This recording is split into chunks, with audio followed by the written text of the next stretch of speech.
Hello friends, welcome to my channel Heaven of Spices ಮಸಾಲೆಗಳ ಸ್ವರ್ಗ. ಇವತ್ತು ರುಚಿಯಾಗಿರೋಂಥ ಬಂಜಲ್ ಪರೋಟ ಮಾಡೋಣ.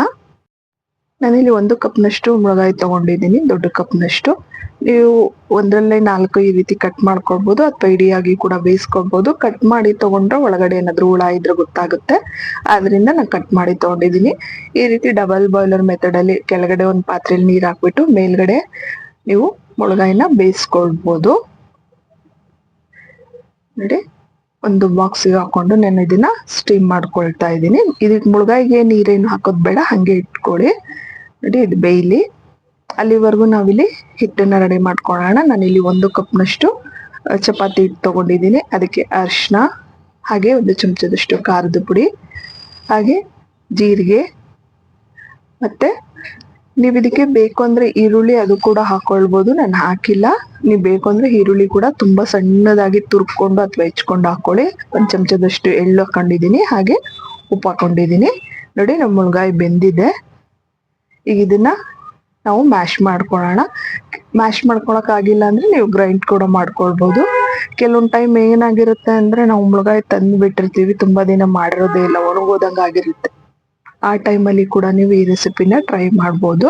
ನೋಡಿ, ಇಲ್ಲಿ ಸಣ್ಣದಾಗಿ ತುರಿದಿರೋಂಥ ಶುಂಠಿ, ಹಾಗೆ ಕರ್ಬೇವು ಕೊತ್ತಂಬರಿ ಹಾಕೊಂಡಿದ್ದೀನಿ.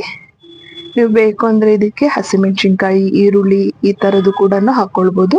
ಇದು ಕೇವಲ ಮುಳಗಾಯಿದು ಪರೋಟ ಆಗಿರೋದ್ರಿಂದ ಅದನ್ನೇ ಮೇಜರ್ ಆಗಿ ಇಟ್ಕೊಂಡ್ರೆ ಚೆನ್ನಾಗಿರುತ್ತೆ. ನಿಮಗೆ ಸ್ವಲ್ಪ ಏನಾದ್ರು ಆಲ್ಟ್ರೇಷನ್ ಮಾಡ್ಕೋಬೇಕು ಅಂದ್ರೆ ನೀವು ಹಾಕೊಳ್ಬೋದು. ನೋಡಿ, ತೆಳ್ಳಗೆ ಉತ್ಕೊಂಡು ನೀವು ಬೇಕು ಅಂದ್ರೆ ಈ ರೀತಿ ಸ್ಕ್ವಾಶ್ ಶೇಪ್ ಅಲ್ಲಿ ಕಟ್ ಮಾಡಿ ಬೇಯಿಸಿದ್ರೆ ಮಕ್ಳಿಗೂ ನೋಡಕ್ಕೆ ತುಂಬಾ ಚೆನ್ನಾಗಿರುತ್ತೆ, ಖುಷಿಯಿಂದ ತಿಂತಾರೆ. ಅಥವಾ ಈ ರೀತಿ ಲೇಯರ್ಡ್ ಆಗಿ ನೀವು ಚಪಾತಿ ಮಾಡ್ಬೋದು.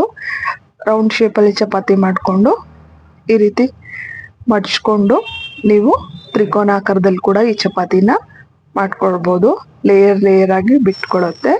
ನೋಡಿ, ಈ ರೀತಿಯಾಗಿ ಇದನ್ನು ಕೂಡ ನೀವು ಕಟ್ ಮಾಡ್ಕೊಳ್ಬೋದು ನಿಮಗೆ ಬೇಕಾಗಿರೋ ಶೇಪ್ ಅಲ್ಲಿ. ಬೇಡ ಅಂದ್ರೆ ಹೀಗೆ ಕೂಡ ಸರ್ವ್ ಮಾಡ್ಬೋದು.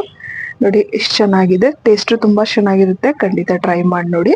ನೋಡಿ, ನಮ್ಮ ಸ್ಕ್ವಾಶ್ ಶೇಪ್ ಹಾಗೆ ಟ್ರಯಾಂಗಲ್ದು ಪರೋಟ ಎರಡು ರೆಡಿ ಆಗಿದೆ.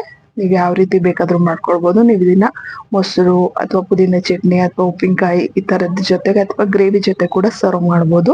ಖಂಡಿತ ಈ ಬ್ರಿಂಜಲ್ ಪರೋಟನ ಮನೇಲಿ ಟ್ರೈ ಮಾಡಿ ಹೇಗ್ ಬಂತು ಅಂತ ತಿಳಿಸೋದನ್ನ ಮರಿಬೇಡಿ. ಹಾಗೆ ನನ್ನ ಚಾನೆಲ್ನ ಸಬ್ಸ್ಕ್ರೈಬ್ ಮಾಡೋದನ್ನ, ಲೈಕ್ ಮಾಡೋದನ್ನ, ಶೇರ್ ಮಾಡೋದನ್ನ ಮರಿಬೇಡಿ. Thank you.